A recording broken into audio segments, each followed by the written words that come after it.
Povo santo de Deus, a graça e a paz do Senhor a cada um de vocês que está me ouvindo. Eu desejo que hoje você seja grandemente edificado pela palavra do Senhor. Eu quero ser edificada também. Então, deixemos que o Espírito Santo fale aos nossos corações. Eu te peço para você se inscrever neste canal, se você ainda não fez isso. Te peço que ative o sininho para que você receba as novas mensagens. Assista essa mensagem até o final, dê o seu like e compartilhe ela, por favor. E se você já é inscrito, muito obrigada. Que Deus te abençoe profundamente, grandiosamente. Vamos orar. Então falemos com Deus agora. Querido Deus, nós nos colocamos diante do trono da graça do Senhor.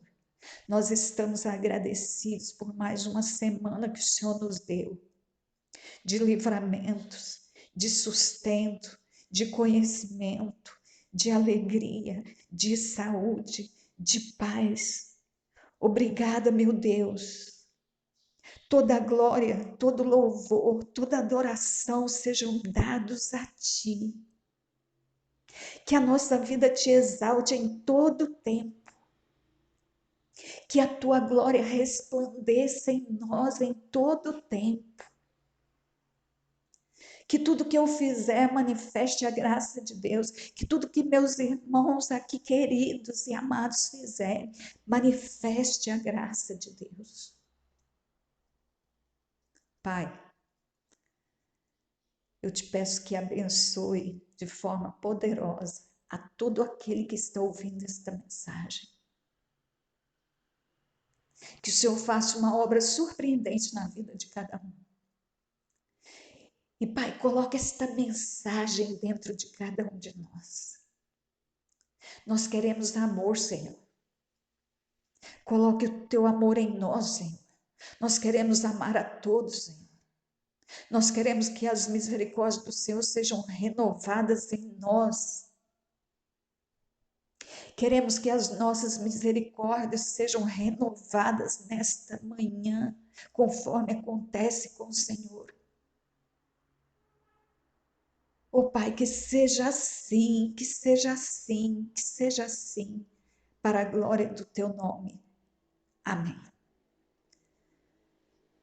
Querido filho e filha, que esta mensagem hoje não caia à beira do caminho, mas que ela alcance os nossos corações, alcance em nossos corações dispostos a deixá-la frutificar e que ela multiplique através de nós. E que sejamos cheios do amor de Deus. Porque é sobre isso que nós vamos continuar falando. Porque se o amor é o conteúdo primordial do Evangelho, é no amor que nós devemos colocar o nosso foco. O nosso conteúdo principal deve ser relacionamento entre Deus e nós, e entre nós e os nossos irmãos. Fé é importante, dízimo e oferta é importante, mas não há nada como o amor. E nós precisamos dar mais atenção a este conteúdo. E assim, nós vamos repetir a leitura da referência bíblica de Mateus 5, versos 21 até o 26, para falar desse tema. Então vamos ver o que Jesus nos ensinou. Mateus 5, 21. Ouvistes que foi dito aos antigos, não matarás. Mas qualquer que matar será réu do juízo. Eu, porém, vos digo, Jesus está falando assim, na minha configuração, qualquer que sem motivo se encolerizar contra seu irmão, será réu de juízo. E qualquer que disser a seu irmão raca, será réu do sinédrio. E qualquer que lhe disser louco, será réu do fogo do inferno. Portanto, se trouxeres a tua oferta ao altar, e aí te lembrares de que teu irmão tem alguma coisa contra ti, deixa ali diante do altar a tua oferta e vai reconciliar-te primeiro com teu irmão. Depois vem e apresenta a tua oferta. Concilia-te depressa com o teu adversário, enquanto tu estás no caminho com ele, para que não aconteça que o adversário te entregue ao juiz, e o juiz te entregue ao oficial e te encerrem na prisão.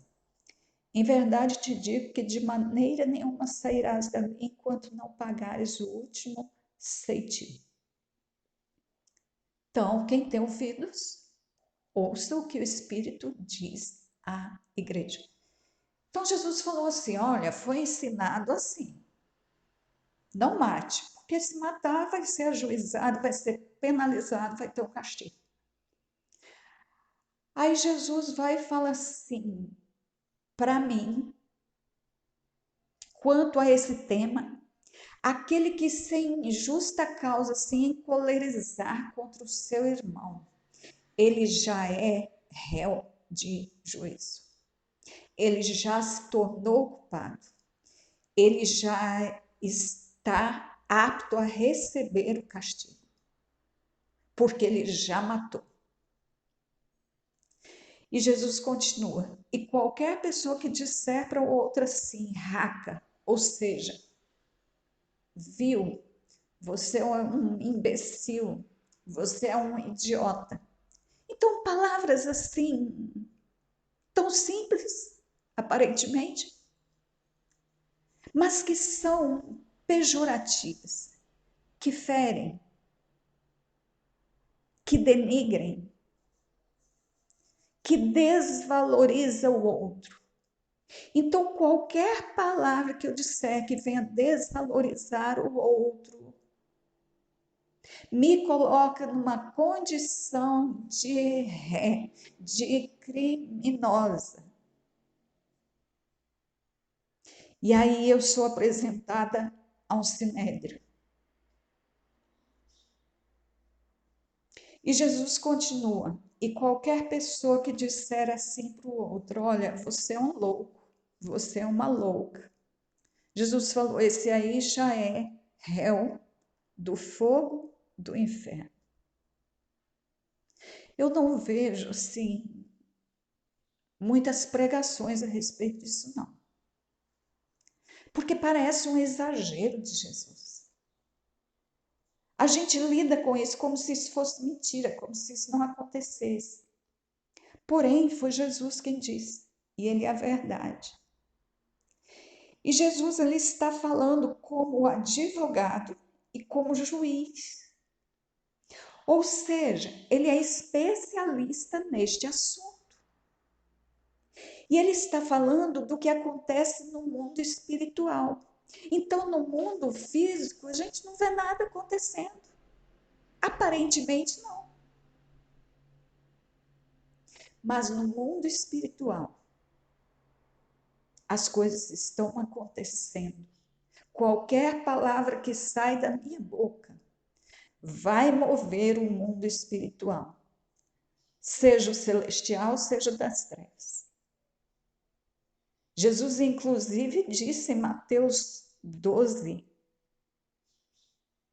que de qualquer palavra torpe ou frívola que sair da minha boca, eu terei que dar conta no dia do juízo. Por quê? Porque ela faz efeito.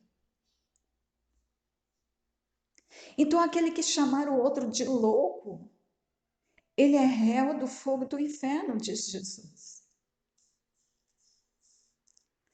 Por que Jesus falou isso? Por que essa pessoa tem um juízo de alto grau por dizer uma coisa que para nós é tão simples?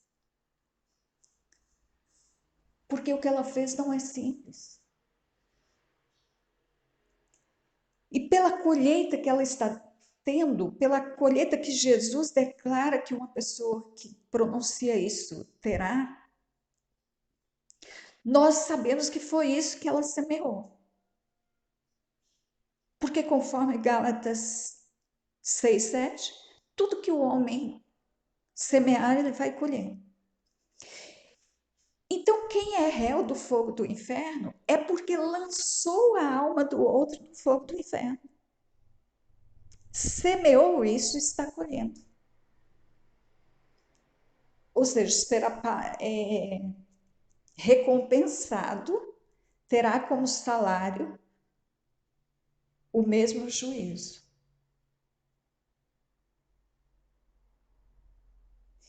Então, quando alguém dá uma palavra pejorativa para o outro, ainda que o outro não saiba ou ninguém saiba, no mundo espiritual está havendo um cativeiro espiritual para ambos.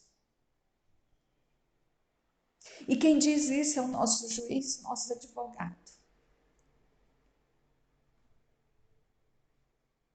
Nós precisamos, então, consertar as nossas palavras.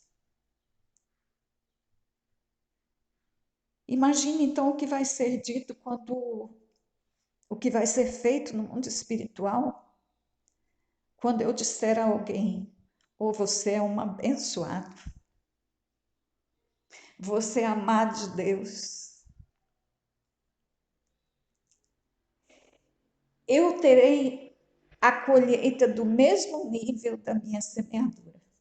O que eu desejei para o outro, o que eu falei para o outro, será a minha colheita. E este assunto é tão sério que Jesus falou assim: se você estiver diante do altar ali, para sacrificar um animal por causa dos pecados que cometeu, e ali, enquanto você lembra, pensa nos seus pecados, você lembrar que alguém te feriu,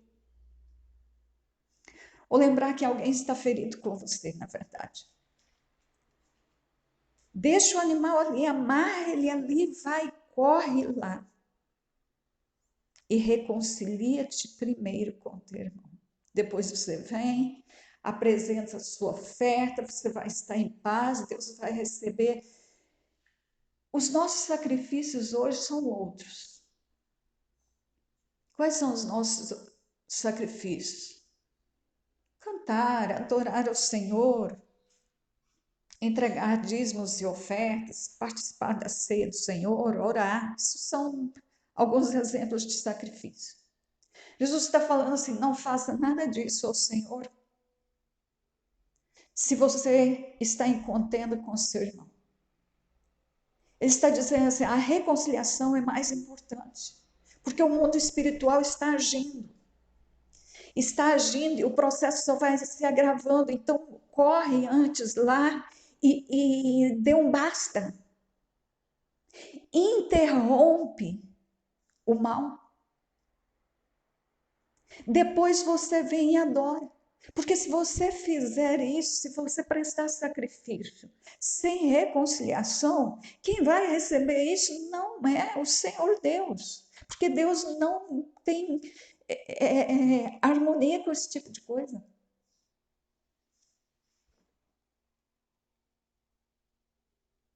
Aí volta então, depois de reconciliado. Aí sim. Aí estará tudo em paz entre você e Deus, entre você e seus irmãos. E ele diz: faça isso enquanto você tem oportunidade. Antes que um vai passando para o outro, e a coisa vai se agravando. Porque aí, ao invés de você estar na mão de uma pessoa, só você vai estar na mão também do juiz, do oficial. E por fim será lançado na prisão, você vai ficar preso em cativeiro. Então, queridos, isso não é uma fantasia, isso não é uma invenção, isto é a realidade daquele que nos ensinou, é a realidade que o Senhor Jesus nos ensinou. Ainda em Mateus 5, no verso 44,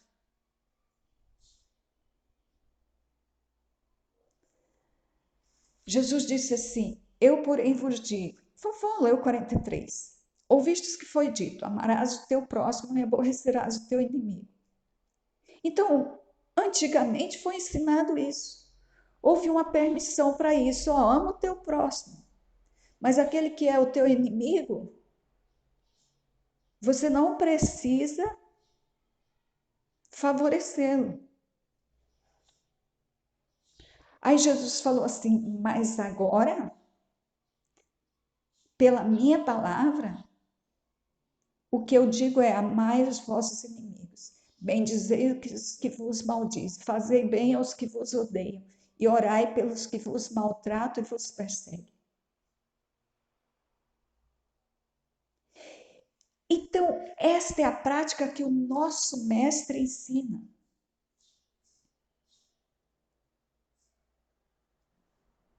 É muito comum nós vermos pessoas dando gelo em outras, pessoas interrompendo relação com outras. E a coisa vai ficando por isso mesmo. Mas isto não é o Evangelho. Isto é antibíblico. A palavra de Deus, em momento algum, dá brecha para que tenhamos esse tipo de comportamento. E o Senhor Jesus, ele pode nos mudar. Porque, afinal de contas, o Espírito Santo está em nós. Como que é possível o Espírito Santo estar em nós e nós não fazermos isso? O que o Espírito Santo capacita para fazer?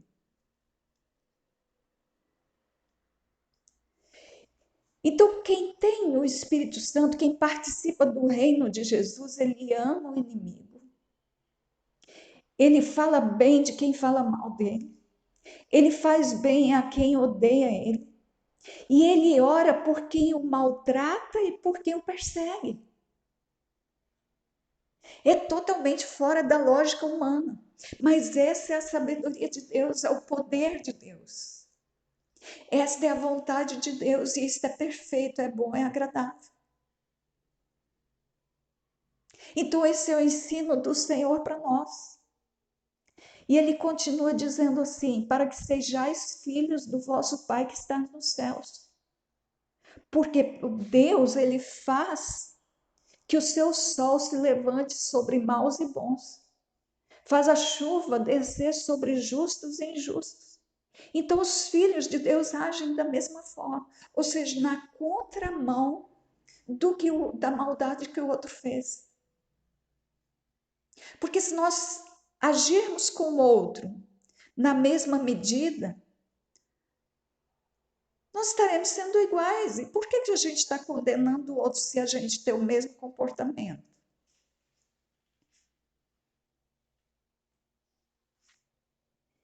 Então, não importa o que eu pense, não importa a minha opinião. Eu quero te pedir de novo para parar de dar a sua opinião. Eu passei muitos anos da vida dando a minha opinião e sempre errando. Até que eu aprendi nos últimos tempos que o Filho de Deus, ele não dá opinião. Ele vê o que a palavra diz. Porque o nosso problema são as nossas opiniões, são as nossas interpretações. Nós precisamos lidar com o mundo de acordo com a orientação da palavra. Então, amai os vossos inimigos. Pensa aí se você tem alguém que deseja mal para você. Essa pessoa você deve amar. Pensa em alguém que falou mal de você nesta semana e você ficou sabendo. Você precisa ver o que há de bom nessa pessoa para falar, para destacar o bem dela. Pensa numa pessoa que não gosta de você de jeito nenhum, tem até um certo ódio ou antipatia por você. A palavra de Deus ensina que você precisa arrumar um jeito de fazer alguma coisa boa para ela. Porque aí você vai quebrar isso. E se tem alguém te perseguindo, alguém que não quer que você cresça, alguém que está te maltratando de algum jeito, para essa pessoa você precisa orar. Então veja bem, não é me comportar como eu falei que me comportava. Se o outro não gosta de mim, eu deixo em liberdade para gostar ou não. A Bíblia ensina outra coisa. Se o outro não gosta de você, você precisa orar por ele, ver um jeito de beneficiá-lo de alguma forma. Para quê? Para resolver essa questão. Para que o mundo espiritual das trevas não continue a usar isso para fazer maldade na terra. Esse ciclo precisa ser quebrado com a bondade. É assim que o Filho de Deus lida com as questões que vêm contra ele. É assim que age um Filho de Deus. Jesus diz que é para agirmos assim para que sejamos filhos de Deus. Para que sejamos filhos do Pai que está nos céus. Se o verso 44 não for a minha prática, o 45 não será a minha realidade. Se é impossível para mim praticar o 44, não é possível que eu seja filho de Deus. E eu quero agora que você abra sua Bíblia na segunda carta de Paulo aos Coríntios, capítulo 13, o verso 5. Paulo diz assim: examinai-vos a vós mesmos, se permaneceis na fé. Provai-vos a vós mesmos. Ou não sabeis quanto a vós mesmos que Jesus Cristo está em vós? Se não é que já estáis reprovados.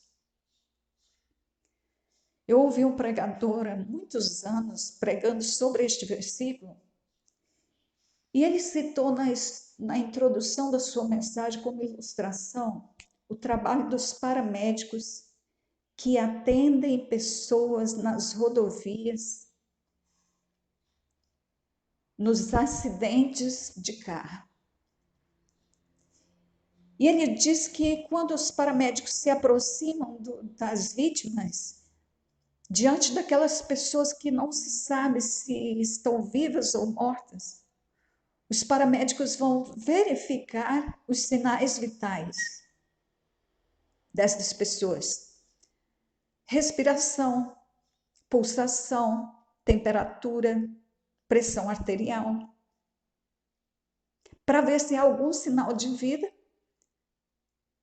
para dar aí direção de um atendimento, de um encaminhamento para aquela pessoa. Então, Paulo está nos ensinando a procurar em nós sinais vitais. Então, é um autoexame, é cada um examinando a si mesmo, para ver o que tem dentro de si. Então, nós precisamos estar sempre avaliando o que estamos sentindo, o que estamos pensando, o que estamos desejando.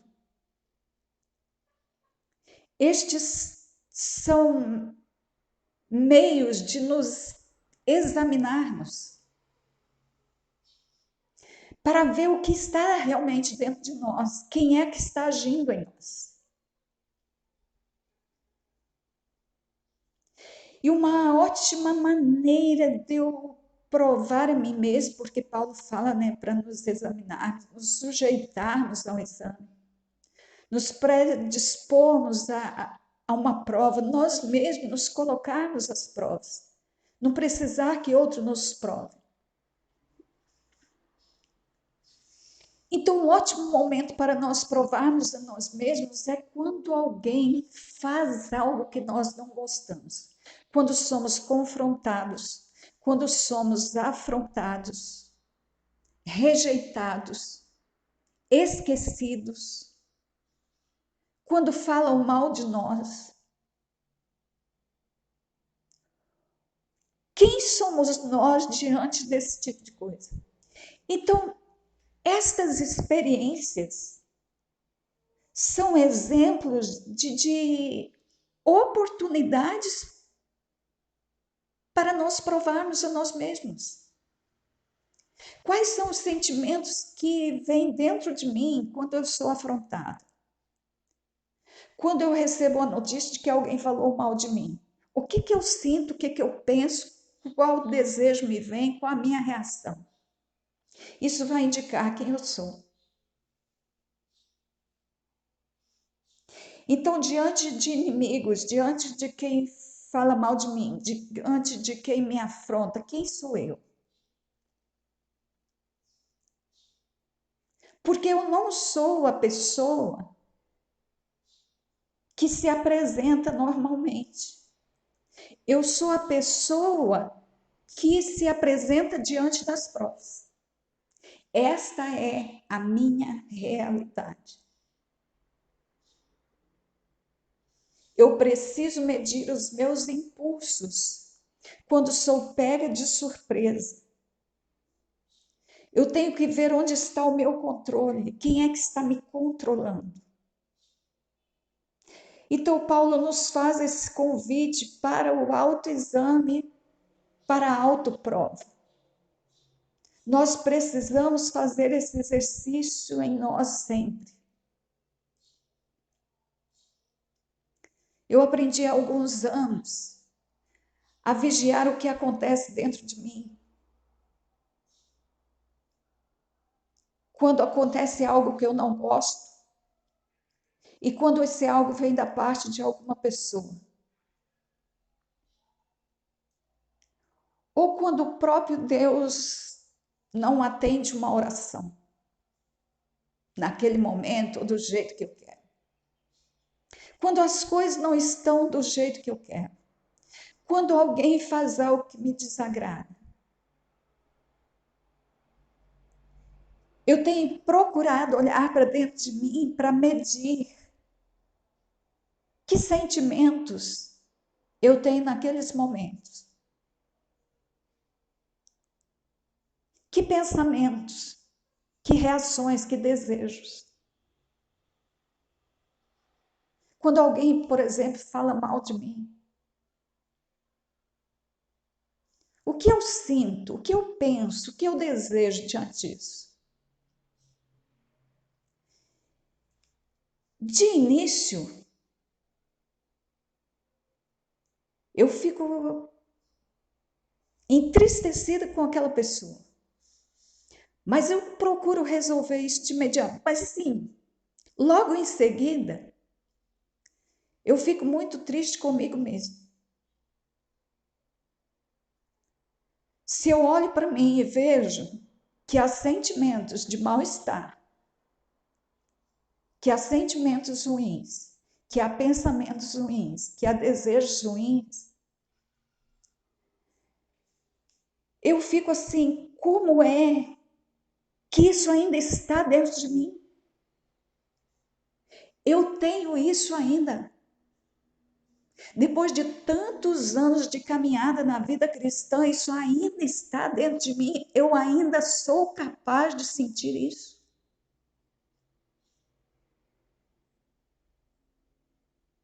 E aí eu começo a falar para mim, eu não sou uma lixeira.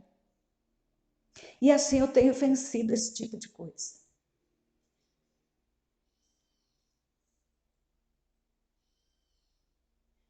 Eu não quero ter esse tipo de sentimento.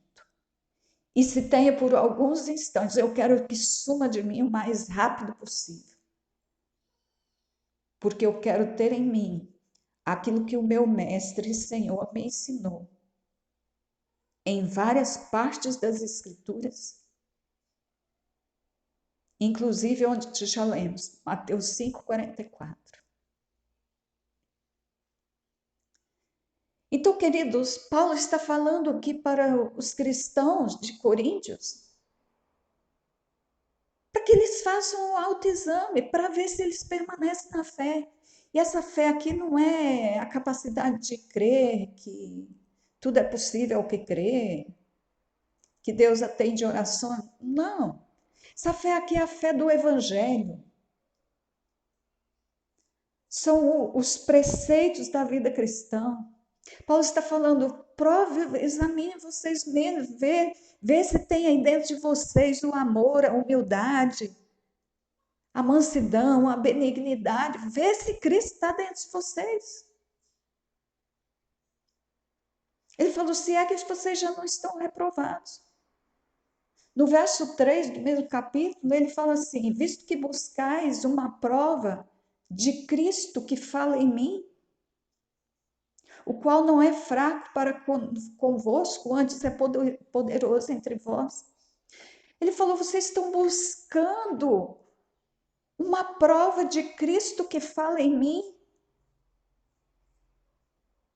Ele diz, busque a prova em vocês mesmas. Porque o Cristo que eu preguei para vocês, o Evangelho que eu preguei para vocês, eu não apresentei um Cristo fraco, não. Eu apresentei um Cristo que morreu na cruz, sim, por fraqueza, porque assumiu o pecado. Mas eu falei muito sobre a ressurreição dele. Eu disse que ele vive, que ele reviveu pelo poder de Deus. Então, esse foi o Cristo que eu apresentei para vocês, o Cristo poderoso. Foi apresentado entre vocês um Cristo poderoso e ele se manifestou com poder no meio de vós. Então, o Cristo que eu preguei para vocês é esse. Não é um Cristo fraco, incapaz de se comportar assim, incapaz de fazer isso, incapaz de amar, incapaz de mansidão, incapaz de fidelidade.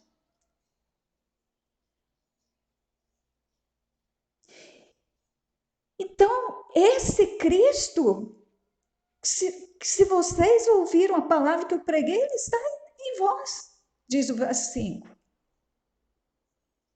É esse Cristo com esse poder que está em vós. Então, vocês provem a vocês mesmos, não fica me provando, não. Então, este é o convite de Paulo para nós. Então, precisamos nos examinar e ver o que tem dentro de nós. Precisamos nos colocar, nos predispor a sermos provados, a criar oportunidades nós mesmos, sermos provados, para ver se a fé do Evangelho permanece em nós. E no outro momento, Paulo também pediu que os cristãos de Coríntios estivessem se examinando. É na sua primeira carta, capítulo 11, verso 28, quanto ao tema da ceia do Senhor, ele falou assim, examine-se, pois, o homem a si mesmo, e assim coma deste pão e beba deste cálice. Então, Paulo está falando assim, ó, diante desse sacrifício, que é a ceia do Senhor, examine-se para ver quais as motivações. Porque soube ele que os cristãos lá que tomavam ceia, se reunindo, tendo encontros para os quais todos levavam comidas e lá repartiam, comiam juntos, em alegria. Houve uma época que eles não estavam fazendo assim. E uns estavam comendo na frente dos outros, e aquele que não pôde levar nada estava ficando com fome. E Paulo então os exortou e falou, vocês não estão se juntando para a ceia do Senhor, não. Isso não é ceia do Senhor. Ele falou, vocês não têm casa para ficar comendo e bebendo, não? Porque aqui uns estão comendo na frente dos outros, uns estão comendo demais, outros tendo ficado com fome, uns se embriagam. Vocês estão desprezando a igreja de Deus? Vocês estão envergonhando aqueles que não têm nada para comer? Ele falou, não, não, não, não, não. Não foi isso que eu recebi do Senhor, não. E eu recebi do Senhor outra coisa, outro ensino. E eu já ensinei para vocês. Aí ele fala no verso 33. Portanto, meus irmãos, quando vos ajuntais para comer, esperais uns pelos outros. Ou seja, faça daquele momento um momento de adoração, de comunhão, que é a essência do evangelho. Então, Paulo está pedindo aqui para os cristãos praticarem ceia, mas com as motivações corretas, se não for para comunhão, se não for em intimidade com os irmãos, se não for com boas intenções para com os outros, aquele sacrifício serve para condenação, para a morte espiritual de muitos e até às vezes morte física, para doença. Então este é o momento em que Paulo está falando, examine-se, cada um a si mesmo. E depois de se examinar, aí sim, coma deste pão e beba deste vinho, mas faça isso pelas motivações corretas. Meus amados, o salmista que escreveu o Salmo 139, ele não se contentou apenas em fazer autoexame. Ele quis ir mais além. Ele se dispôs a pedir que o Senhor mesmo o examinasse. Então, Salmo 139, verso 23, o salmista diz assim: sonda-me, ó Deus, e conhece o meu coração. Prova-me e conhece os meus pensamentos. Vê se há em mim algum caminho mau e guia-me pelo caminho eterno. Senhor, veja se eu permaneço na fé. E se eu tiver algum desvio, o Senhor me coloca no caminho eterno, que é o caminho da fidelidade. Então, olha a disposição do salmista, que coisa linda. Ele pedindo que o Senhor o sondasse, o examinasse. Sondar, examinar, esquadrinhar com uma sonda. Uma sonda é um aparelho usado para profundidades. Por exemplo, são usadas sondas para medir a profundidade das águas do mar ou examinar a qualidade da água no fundo do mar. São usadas sondas em poços de petróleo. É usada sonda pela medicina para examinar o interior do corpo humano, para drenagem ou para exame. São usadas sondas no espaço, em lugares onde o homem não pode ir, a sonda é usada. Então a sonda ela nos dá o sentido de profundidade. Então o salmista ele não está confiando muito no seu autoexame. Por quê? Porque o nosso autoexame ele é feito com a nossa percepção, com as nossas crenças, com o conhecimento que temos. Isso pode ser contaminado. Isso pode ser comprometido. Então ele quis que o próprio Deus o examinasse. E assim nós devemos fazer. E qual seria a sonda de Deus? Aí nós vamos para Hebreus, que é um texto que eu já li com vocês, lindo texto, gosto demais desse texto. Hebreus capítulo 4, versos 12 e 13. Olha a sonda do Senhor. Porque a palavra de Deus é viva e eficaz, e mais penetrante do que qualquer espada de 2 gumes, e penetra até a divisão da alma e do espírito, e das juntas e medulas, e é apta para discernir os pensamentos e intenções do coração. E não há criatura alguma encoberta diante dele. Antes, todas as coisas estão nuas e patentes aos olhos daquele com quem temos de tratar. Então, a palavra de Deus é a sonda de Deus para nos examinar, porque ela vai nas profundidades. Só ela descobre a verdade. Onde a nossa percepção não consegue ir, a palavra de Deus vai. E quando a palavra de Deus foi proferida, ela foi qualificada, capacitada, munida de poder, de examinar, de discernir os pensamentos e as intenções do coração.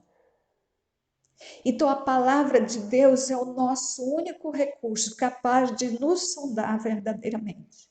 E ela foi nos dada. Então, sempre que aberta, a palavra de Deus vai te dizer alguma coisa. Ou é a respeito do que você estava pensando, ou é a respeito do que você estava sentindo. Porque ela é uma sonda. Ela examina a nossa profundidade. Então, leiamos mais esta palavra. Nos aprofundemos nela, para que ela nos mostre quem somos. Meu irmão, minha irmã, meus filhos queridos, examinai-vos a vós mesmos. Vê o que tem dentro de você. Veja o que permanece dentro de você. Qual é o conteúdo que você carrega? Sempre se coloque diante de um autoexame. Sempre. Prove a si mesmo. À luz da palavra de Deus. Não se avalie pelas suas experiências, pelas suas concepções, pelas suas crenças, pela sua opinião.